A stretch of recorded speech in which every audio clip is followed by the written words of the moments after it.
Hello. All right, so this week I'm going to introduce you to another one of Cambridge Prep Tutoring's fantastic tutors. Her name is Maria, and she comes with years of teaching and tutoring experience, and Cambridge Prep Tutoring is just so lucky to have her. So her suggestions for online teaching, she has got 5 of them. And so her first one is to do the heavy lifting work first. So oftentimes she said that she finds that her students lose energy towards the end of a session, especially if it's after school. So focus on harder, newer, multi-step concepts at the beginning, and then save the fact practice or review for the end of the session. Another suggestion that she has is that since you're doing virtual and you can't see the students' work through their problems, she finds that it's helpful to have the students talk her through what they are doing. And it's helpful for 2 reasons. One, that she can correct errors in thinking right away rather than waiting until the problem is complete. And then it's also a good strategy for the students to reinforce their understanding of a process and having to verbalize exactly what they're doing and why they're doing it. Another tip that she has is to give praise and positive feedback, but be specific about it.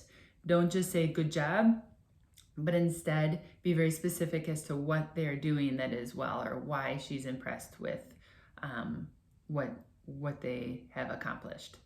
The fourth one is that it is okay to let your students talk about off-topic things for a moment. So this is something where you may think, well, I don't know, it could be a waste of time, but no, it's beneficial because it gives you, the tutor, the opportunity to connect with the student at a personal level. So kind of just as what Sarah was saying too, is to ask questions and hear about what they're interested in and kind of connect with them on a deeper level. So the fifth one is timed challenges can be a fun way to engage students, such as how many subtraction problems can you complete in 5 minutes? So this is just a fun way to get them to be a little bit more motivated to do the work at hand.